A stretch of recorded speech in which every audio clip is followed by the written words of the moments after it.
Hello everyone, this is Gene and I'm back with another video. Sorry for the week of no vids. Real life has kind of got a hold on me right now, so I just want to be very brief. I'm actually doing a very rare midday video. I'm out here, you can no doubt hear all the city noises. That's for literally less than a minute ago. It was perfectly nice and quiet and serene, but I'm here passing through the Boogie Down, also known as the Bronx, and I just wanted to give my very brief, quick thoughts on a continuing story, I guess you could say, which is the fact that Dana Schwartz, I did a video on her about a week or so ago, and the reason why she's sort of in the internet's crosshairs is the fact that she criticized South Park in particular. She said some pretty inflammatory things, such as the fact that, in her opinion, South Park has done damage to the culture and that it somehow raised a generation of boys to believe that cynicism and apathy were the only answers to political issues or problems in the world and all that jazz. So naturally, people have been sort of giving her grief, giving her hell on the internet for that, as one would expect when you make such statements. I did a video on that. It's called Dana Schwartz Concerns Me, in case you guys, a viewer hasn't seen it, which, by the way, welcome to new viewers. Glad to have you. Hope you're doing well. So this story has built up in the past few days. So apparently she doubled down on Twitter, which is not surprising to me. This is often what happens. Someone says something dumb on the internet responds with great yelling and gnashing of teeth, and then the person doubles down on their statements. But not only has she doubled down on her statements, she has pretty much that's what I'm looking for. There we go. She's hiding behind the shields of death threats and harassment, which I will admit at this point I don't exactly believe she is receiving, because as many people like her on the internet do, when they receive grief, these brave people who speak out against injustice on the internet suddenly hide behind these shields of death threats and harassment. Excuse me. Although they never show actual proof of the supposed death threats and harassment, nor do they ever do this thing called notify the police. They never do that either. They never think to tell the cops if they're truly being harassed to the extent that they claim they are. Then why don't they ever tell the motherfudging cops? But anyhow, so you have that, right? You have that. So now, right? Now she's doubled down, but on top of that, on top of the doubling down, she apparently is now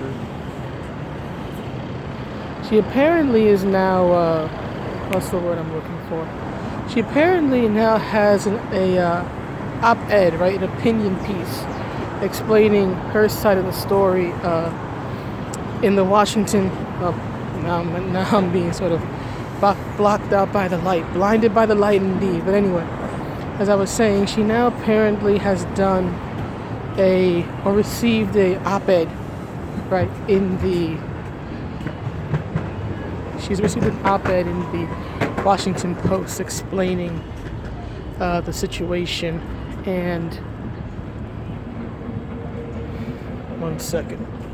So she's explaining the situation now, or at least from her perspective. Hey, you. How you doing? Hey.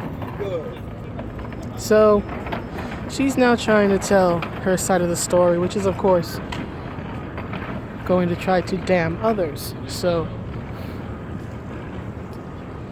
So what does all this mean? So what does all of this mean? What this all means is that she's doing, well, here, let me back up a little bit.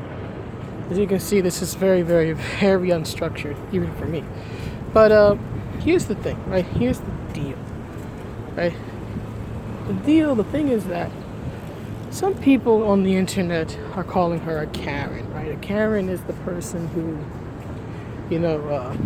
tries to bully you into giving them some sort of preferential treatment, and then when you don't give them the preferential treatment, they claim that you're being uncooperative or you're harassing them or whatever it is, right?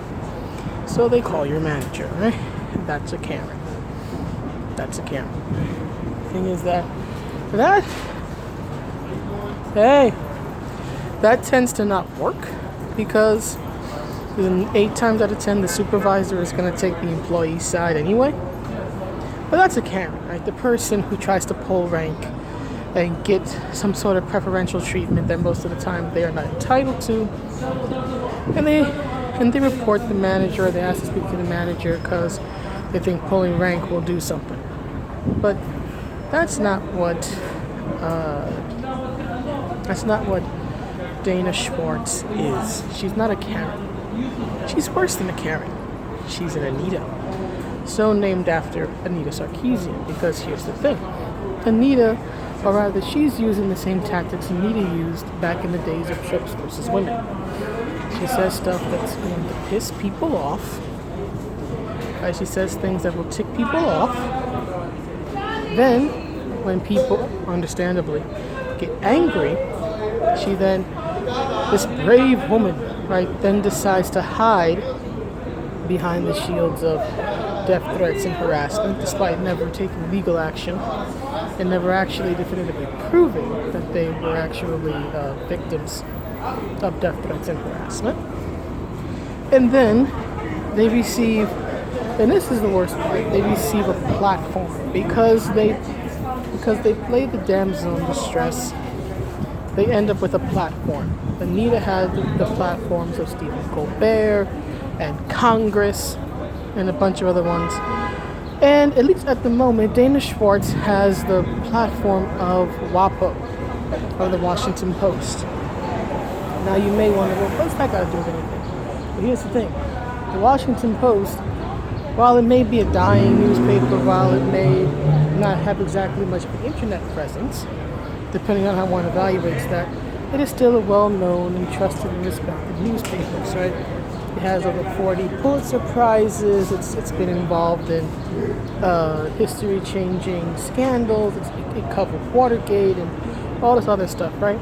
It has this history, right, going back to the 1800s. So it's an authoritative source.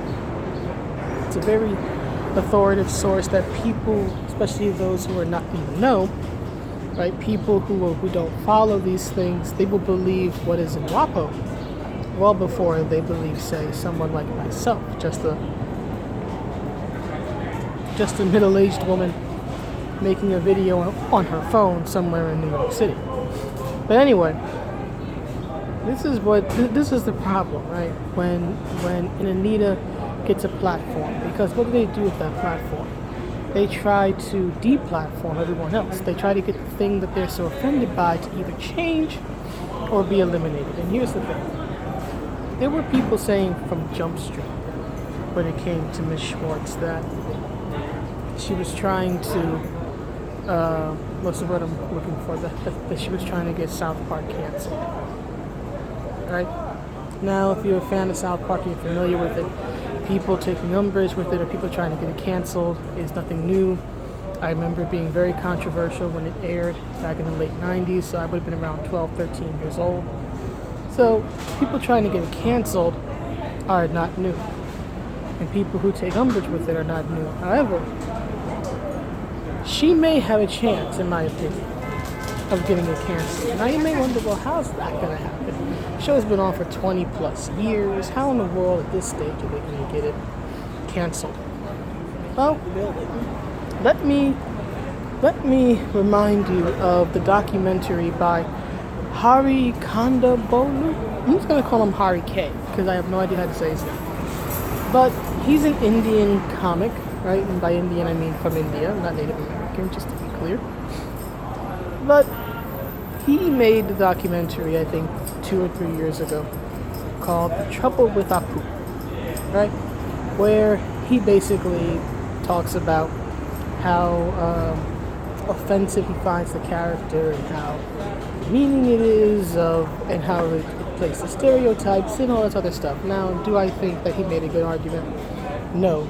Especially when he brought on other Indian actors who also play to certain media stereotypes about Indian people, right? Such as being oversexed or being, painfully nerdy and geeky and all this other stuff, right? I think he brought on the actor who plays Kumar from Harold and Kumar, and that guy plays up to as many stereotypes about Indian guys as anything else. So I don't think it exactly helped his argument, but each his own, right? He made this documentary, and in particular, he made it clear that he wanted Hank Azaria to no longer voice the character.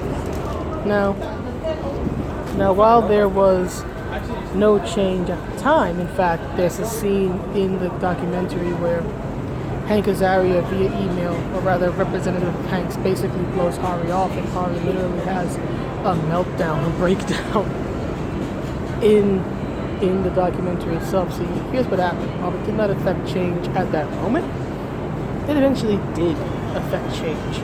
He eventually got what he wanted. As it was stated earlier this year, Hank Azaria is no longer voicing the character, and at least to my knowledge, it hasn't been decided yet what's going to happen to the character. And this is what I mean. This is what I mean when I say that she could get South Park canceled. It may not happen right now. Probably won't happen right now. But give it 2 or 3 years, right? You may suddenly be hearing that South Park is in its final season. So this is why I say she's not a Karen. She's an Anita. And Anita is much more dangerous than a Karen will ever be, because a Karen really doesn't have power. A Karen has power in her own mind.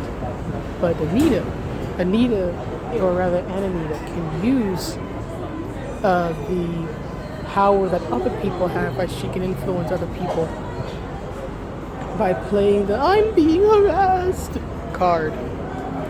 I'm being victimized, playing the Damsel card, as they simultaneously claim that they're not a damsel. But they can do this and get other people to use their power for them, to their benefit. And what happens? They get what they want. And yes, even Hari, although he's a man,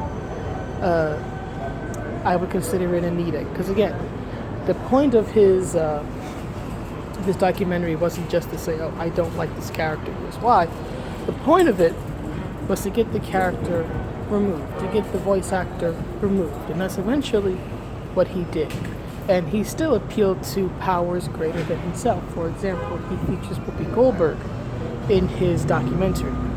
Do you think a guy like him, right? Do you think that he just called up Whoopi one day and said, hey, want to be in my documentary? No. He had to go through some sort of connections through something, because Whoopi doesn't appear in documentaries for just anyone.